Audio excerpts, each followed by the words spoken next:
everybody. So today is Saturday. That means it's time for family movie night. And we're continuing on Teen Movie Month. This is so much fun.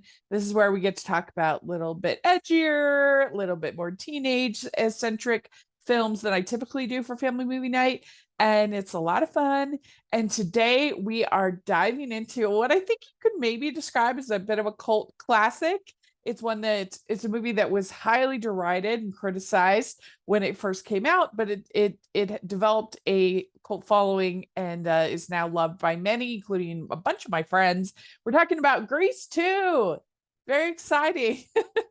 A lot of people I know legitimately like Grease 2 more than the original Grease. And so I think that's interesting. My friend Sarah Cohen, it's like one of her favorites. She loves this movie. And I can see why. And I can see why originally the critics were a little tough on it. I'll talk about some of its flaws, but I think overall it's a very entertaining movie. The thing that I think that it gets the most right is just like the songs. Like the music is really entertaining. And I think that while it may not live up to the quality of the songs in the original show, or like all-timers bops, they're so fun. I think that they definitely feel like they could be a companion to those songs. They feel very similar in style, in tone, in the way the music sounds and is arranged, and just how bubbly and fun the songs are. But then there's like a little bit of edge to some of them, and as I think it captures that really well. I think that the two leads are also quite good in this. I don't know if they are all timers when you're talking about Olivia Newton-John and John Travolta, but pretty close. I think that I mean, Michelle Pfeiffer and Olivia Newton-John, those are pretty close. And then you have Maxwell Caulfield and John Travolta. I would say that Maxwell Caulfield is more generic than John Travolta, who I think just his whole like movement and charisma and everything, it was just sort of more unique at this time and really kind of stands out, more memorable than Maxwell Caulfield. But I think they're both good and they both can dance. I think that's the biggest part of it. They both can sing, and so that's nice. Especially a lot of male roles in musicals end up getting taken by people who can't sing or dance. You've got your Gerard Butler in Phantom, you've got your Pierce Brosnan in Mamma Mia, these kinds of things that keep happening over and over and over again. But here we have two leads in Grease projects that are both really good singers and dancers. And I think that the songs are really bubbly and fun, and they're in the feel, in the style. I'm almost would consider it kind of like High School Musical and High School Musical 2, right? Like there are some people I know who like High School Musical 2 better than High School Musical 1. I'm not one of those people, but I think that both soundtracks feel like they're part of the same family. They feel like they are a franchise. And so I think that that's the case here with the songs in Grease 2 and the songs in Grease.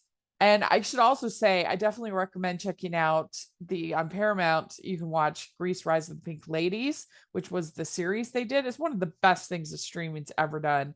The songs were so good, the acting, the stories, the everything. Like it was a really good show. It's a shame. I'm sure it was super expensive.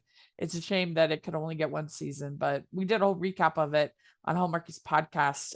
It was really good. But Grease 2, it's a very similar story to your Grease 1. You have in this one, you have Stephanie, who is played by Michelle Pfeiffer. So there's this new guy in school named Michael, and he's not like a member of the T-Birds, and he's from England, and he's kind of stuffy. A member of the Pink Ladies can't be with somebody who isn't a member of the T-Birds. And since this guy is like too cool for school, then he can't be with the T-Birds, then he can't be with Stephanie. And so that's basically the plot of the movie, is like these two people want to be together, but they're different gangs that they're in tell them that they can't be, and what are they going to do about it, and the back and forth and a lot of excuses for songs.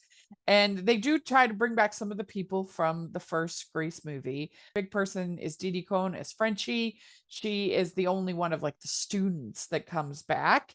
The rest are almost all the faculty come back, which makes sense because they would still be working there probably.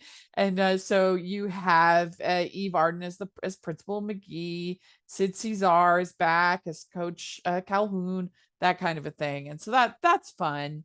That brings some continuity in between everything, and it doesn't feel like what they do now with so much nostalgic property where it's like just just nostalgia, just here's this person that you know, here's this thing that you love, nostalgia bait. And that's not the case here. It's just a reasonable to have these. That's not the case here. And I think it's for the better of it. It's not distracting you from the story.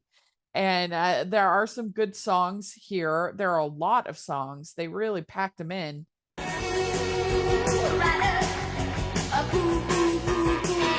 The only song that really lost me is this bizarre number called Reproduction that Mr. Stewart sings to the kids about fertility. That one was a little wild, I thought, a little bizarre. Boss, where are we? Chapter 2. Page 5. Reproduction. Put your pollen to work. Uncle Do It for Our Country, Louise and Sharon, where you have so Louis and Sharon, and he's trying to convince her that they should have sex because the world is going to end and they're in a bunker, which is like very problematic and bizarre. But so that one was a little bit strange. And I'll win this war for you. Let's do it for our country. Our country wants us to. You have Girl for All Seasons, Love Will Turn Back the Hands of Time. This is between Stephanie and Michael. Raka Hula Luau, that's a pretty fun one. And then We'll Be Together is the final song.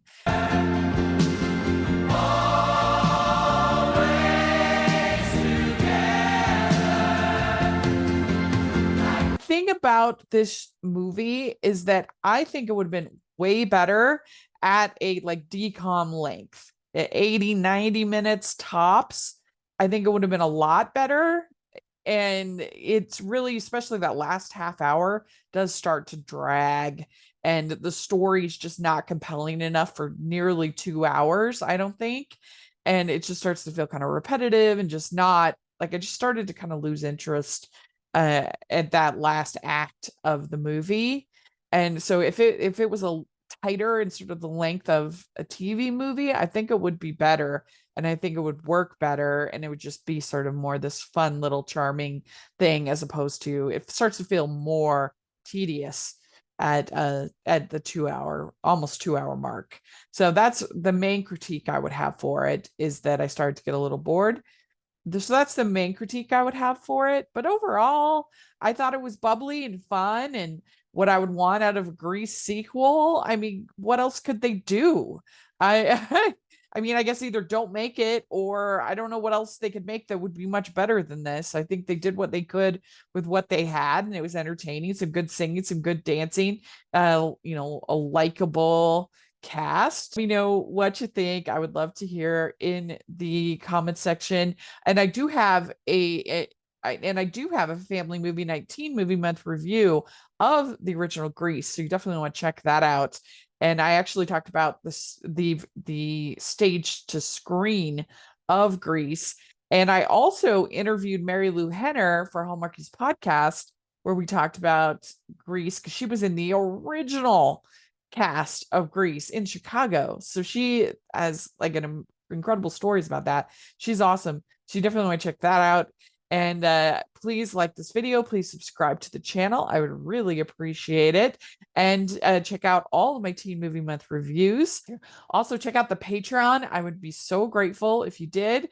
It's the best way you can support everything we're doing. It's so they can make fun content, and you get to be part of watch-alongs and Q&As and other fun things. And you get to have bonus episodes, early episodes, all that fun stuff. So please take a look at that. And then we have our merch store where we have tons of fun designs, including I Love Musicals shirts.